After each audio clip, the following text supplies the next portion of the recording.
ಮೊದಲನೇದಾಗಿ ಬೆಳಗ್ಗಿನ ಜಾವ 5 ಕಾಲಿಗೆ ಎದ್ದು ನೀವು ಸ್ನಾನ ಮಾಡಿ ಆ ನಂತರವೇ ನೀವು ದೇವಸ್ಥಾನಕ್ಕೆ ಹೋಗಬೇಕು. ಓಕೆನಾ. ಚಳಿಗಾಲ ಇರುತ್ತೆ, ಸ್ನಾನ ಮಾಡೋಕ್ಕಾಗಲ್ಲ, ಕೈಕಾಲು ಮುಖ ತೊಳ್ಕೊಂಡು ಹೋಗೋದು ಈ ರೀತಿಯಾದಂತಹ ಕೆಲಸಗಳನ್ನ ಮಾಡೋಕ್ಕೆ ಹೋಗಬೇಡಿ. ಮಾಡೋದೇ ಇರುತ್ತೆ, ಎದೊಳೋದೇ ಇರುತ್ತೆ. ಸೊ ಒಂದು 5 ರಿಂದ 10 ನಿಮಿಷ ಒಂದು ಸ್ವಲ್ಪ ಬಿಸಿ ನೀರು ಕಾಯಿಸ್ಕೊಂಡು ಮಾಡಿಕೊಂಡು ಹೋಗೋದ್ರಿಂದ ಒಳ್ಳೆಯದಾಗತ್ತೆ ಅನ್ನೋದು ಮೊದಲನೇ ಪಾಯಿಂಟು. ಇನ್ನು ಎರಡನೇ ಪಾಯಿಂಟ್ ಆಗೋದಿದ್ರೆ, ನೀವು ಯಾವುದೇ ಕಾರಣಕ್ಕೂ ಧನುರ್ಮಾಸದಲ್ಲಿ ಹೋದಾಗ ಎಳ್ಳು ಬತ್ತಿಯನ್ನು ಹಚ್ಚೋಕ್ಕೆ ಹೋಗಬೇಡಿ.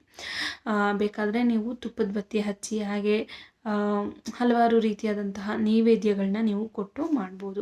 ಇದು ಎರಡನೇ ವಿಷಯ. ಆದರೆ ಇನ್ನು ಮೂರನೇ ವಿಷಯಕ್ಕೆ ಬರೋ ಹಾಗಿದ್ದರೆ, ಓಕೆನಾ, ನೈವೇದ್ಯ ಯಾವ ರೀತಿಯಾಗಿ ತಗೊಂಡು ಹೋಗಬೇಕು, ಹಾಗೆ ಪ್ರಸಾದವನ್ನು ಕೆಲವರು ಹಂಚ್ತಾರೆ. ಸೊ ಆ ರೀತಿಯಾದಂತಹ ಪ್ರಸಾದದಲ್ಲಿ ಖಾರವನ್ನು ನಾವು ಆ್ಯಡ್ ಮಾಡೋ ಹಾಗಿಲ್ಲ. ಖಾರವನ್ನು ಸೇರಿಸಿ ಚಿತ್ರಾನ್ನ ಮಾಡೋದು, ಉಸ್ಲಿ ಮಾಡೋದು ಈ ರೀತಿಯಾಗಿ ಮಾಡಬೇಡಿ.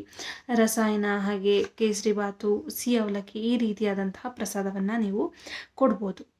ಇನ್ನು ನಾಲ್ಕನೇ ವಿಷಯಕ್ಕೆ ಬರೋ ಹಾಗಿದ್ದರೆ, ಹೂಗಳನ್ನ ತಗೊಂಡು ಹೋಗ್ಬೋದಾ ಪೂಜೆಗೆ ಹೋಗಬೇಕಾದ್ರೆ? ಅಂದರೆ ಬಿಡಿ ಹೂ ಕೆಲವರು ತೊಗೊಂಡೋಗ್ತಾರೆ, ಕಟ್ಟಿರೋ ಹೂ ತೊಗೊಂಡೋಗ್ತಾರೆ ಕೆಲವರು.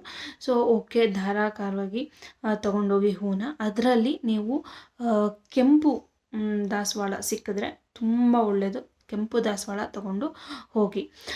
ಇದು 4ನೇ ಟಿಪ್ಸ್. ಆದರೆ 5ನೇ ಟಿಪ್ಸು, ಅಲ್ಲಿ ಪೂಜೆ ಕಂಪ್ಲೀಟ್ ಮಾಡಿಕೊಂಡೇ ಬರಬೇಕಾ ಅನ್ನುವಂಥವ್ರು, ಅಲ್ಲಿ ಮಹಾಮಂಗಳಾರತಿನೇ ಬೇರೆ ಟೈಮಲ್ಲಿ ಆಗುತ್ತೆ. ಅಂದರೆ ಈಗ 5 ಕಾಲಿಗೆ ಹೋಗಿ ಸುತ್ತಿರ್ತಾರೆ, ಹಳ್ಳಿ ಕಟ್ಟೆ ಎಲ್ಲ ಸುತ್ತಿ ಅವರು ಪೂಜೆ ಮಾಡ್ಕೊಂಡು ಬರ್ತಾರೆ. ಆದರೆ ಮಹಾಮಂಗಳಾರತಿ ಆಗೋದು 6:45, 6:30, 7 ಗಂಟೆ ಆಗುತ್ತೆ. ಸೊ ಅಲ್ಲಿವರೆಗೂ ನಾವು ವೆಯ್ಟ್ ಮಾಡ್ಬೋದಾ ಅಂತ ಕೇಳೋ ಹಾಗಿದ್ರೆ ಇಲ್ಲ. ನೀವು ಪ್ರದಕ್ಷಿಣೆ ಹಾಕಿ ಅಲ್ಲೇ ಹಳ್ಳಿ ಮರಕ್ಕೆ ಪೂಜೆ ಮಾಡಿ ಬಂದರೆ ಸಾಕು.